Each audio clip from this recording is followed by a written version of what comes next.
இயேசுவின் அருமை சகோதர சகோதரிகளே, பிரைஸ் தி லார்ட். இயேசுவுக்கே புகழ், மரியே வாழ்க. என் அன்பு சகோதரமே, இந்த 28வது அதிகாரத்தில் ஈசாக்கு யாக்கோப்பை அழைத்து அவனுக்கு இதோ ஆண்டவராகிய கடவுள் ஆபிரகாமுக்கு கொடுத்த அந்த கட்டளை உன் வழியாக நிறைவேற்றுவாராக என்ற வாக்கு தத்தத்தையும், அவனை பதான் அராமுக்கு போ, அங்கே லாபான், அதாவது அவருடைய தாய் ரெபெக்காவினுடைய சகோதரன் லாபானிடம் போய் அவரிடமிருந்து நீ பெண் எடுத்து மணந்து கொண்டு அதன் வழியாக அவனுடைய சந்ததியை பெருக்க வேண்டும். அதுதான் ஆண்டவருடைய ஆசீர்வாதம் என்பதை அவனுக்கு வலியுறுத்தி அனுப்புவதை நாம் பார்க்கிறோம். இந்த ஆசீர்வாதத்தை பெற்ற பிற்பாடு யாக்கோப்பு பெத்தேலுக்கு, அதாவது அவருடைய வழிமரபினருடைய ஊருக்காக கரானை அடைவதற்கு போய்கொண்டிருக்கிறார். பசியோடு இருக்கும் பொழுது அங்கே ஒரு நிகழ்வு நடக்கிறது. இதுதான் முக்கியமான நிகழ்வு. அவர் பசியோடு தாகத்தோடு இருக்கின்ற அந்த களைப்பாக இருக்கின்ற பொழுது சாய்ந்த ஒரு இடத்துல ஒரு கல்லை எடுத்து தலையில் வச்சுக்கிட்டு தூங்க ஆரம்பிக்கிறார். இதுதான் முதல் கனவு. நாம் விவிலியத்தில் பார்க்கிறோம், முதல் கனவு. இந்த கனவிலே ஆண்டவருடைய தூதர் ஒரு ஏணியில் மேலே ஏறுவதையும் கீழே வருவதையும் பார்த்து திகைப்புறுகிறான். காலையில் எந்திரிச்ச உடனே அவருக்கு ஒரு மிகப்பெரிய வல்லமை உணர்ந்தவனாய், இந்த இடத்துல ஆண்டவருடைய பிரசன்னம் இருக்கிறது, ஏனெனில் ஆண்டவர் உண்மையிலே இங்கே இருக்கிறார், எனவே இது ஆண்டவருடைய இல்லம் என்று அங்கு அதை உணர்கிறார். அந்த உணர்ந்த அந்த இடத்திற்கு லூசி என்று பெயர் இருந்ததை மாற்றி பெத்தேல் என்று பெயர் கொடுக்கிறார். இதுதான் முதல் அதுவும் வாக்குத்தம் கொடுக்கிறான், திரும்பி வருவேன், எனக்கு கொடுத்த அந்த ஆசீர்வாதத்தை நான் பெற்றுக்கொண்டு அந்த இடத்திற்கு பெற்று நான் திரும்பி வரும் வரை என்னை நீ வழி நடத்தினாய் என்றால் இந்த இடத்துல, இந்த நான் வைத்து சென்ற அந்த தூணில் உன்னுடைய இல்லமாக மாற்றுவேன். அது மட்டுமல்ல, நாமெல்லாம் சொல்லுகிறோம் அல்லவா, கடவுளுக்கு உரியதை கடவுளுக்கு நாம் கொடுக்கணும் அப்படின்னு சொல்லி. அதாவது 10ல் 1 மடங்கு நான் உனக்கு தருகிறேன். இந்த 10ல் 1 மடங்கு என்பது யாக்கோப்பின் வாழ்க்கையிலிருந்து ஆரம்பமாகிறது. இவர் தான் ஆரம்பித்து வைக்கிறார். இதோ கடைசியில் நான் பெறக்கூடிய யாவற்றிலும் 10ல் 1 பங்கு உனக்கு நான் செலுத்துவேன் என்று யாக்கோப்பு கடவுளிடம் சொல்லி வாக்குத்தத்தம் கொடுத்துட்டு போகிறார்.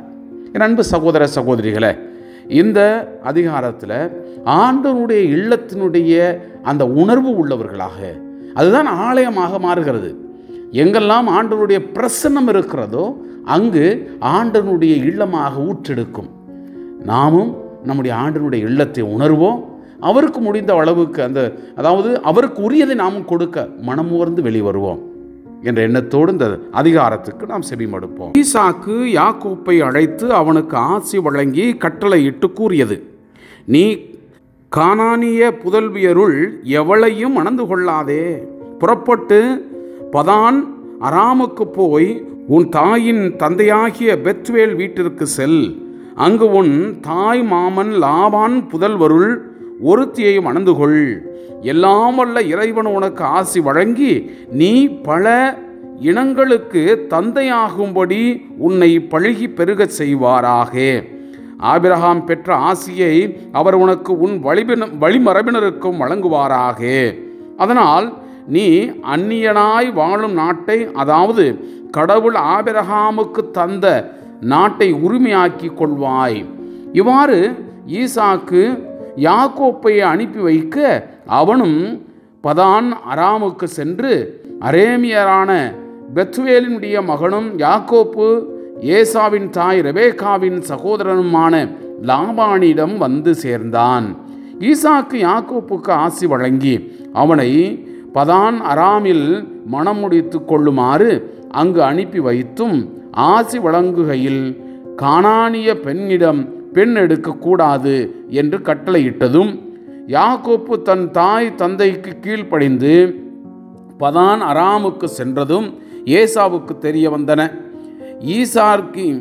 ஈசாக்கிற்கு கானானிய பெண்களை பிடிக்கவில்லை என்பதை ஏசா கண்டு இஸ்மாயிலிடம் சென்று, ஏற்கனவே தனக்கிருந்த மனைவியரை தவிர ஆபிரகாமின் மகன் இஸ்மாயிலுடைய மகளும் நெபயோத்தினுடைய சகோதரியுமான மகலாத்தை மணந்து கொண்டான்.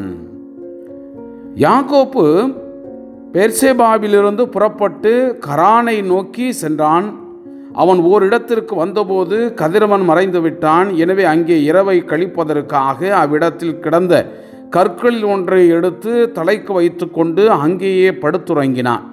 அப்பொழுது அவன் கண்ட கனவு இதுவே. நிலத்தில் ஊன்றியிருந்த ஓர் ஏணியின் நுனி மேலே வானத்தை தொட்டு கொண்டு இருந்தது. அதில் கடவுளின் தூதர் ஏறுவதையும் இறங்குவதுமாயிருந்தனர். ஆண்டவர் அதற்கு மேல் நின்று கொண்டு, உன் மூதாதையராகிய ஆபிரகாம் ஈசாக்கின் கடவுளாகிய ஆண்டவர் நானே. நீ படுத்திருக்கும் இந்த நிலத்தை உனக்கும் உன் வழிமரபினருக்கும் தந்தருள்வேன். உன் வழிமரபோ நிலத்தின் மணலுக்கு ஒப்பாகும். நீர் மேற்கு, கிழக்கு, வடக்கு, தெற்கு திசைகளில் பரவி செல்வாய்.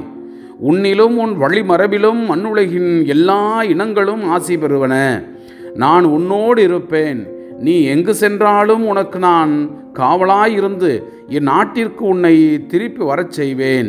ஏனெனில் நான் உனக்கு வாக்களித்ததை நிறைவேற்றும் அளவும் உன்னை கைவிட மாட்டேன் என்றார். யாக்கோப்பு தூக்கம் தெளிந்து, உண்மையாகவே ஆண்டவர் இவ்விடத்தில் இருக்கிறார், நானோ இதை அறிந்திருந்தேன் என்று அச்சமடைந்து, இந்த இடம் எவ்வளவு ஆச்சரியத்திற்குரியது, இதுவே இறைவனின் இல்லம், விண்ணுலகின் வாயில் என்றார். பிறகு யாக்கோப்பு அதிகாலையில் எழுந்து தலைக்கு வைத்திருந்த கல்லை எடுத்து நினைவு தூணாக அதை நாட்டி அதன் மேல் எண்ணெய் வார்த்து லூசு என்று வழங்கிய அந்த நகருக்கு பெத்தேல் என்று பெயரிட்டார்.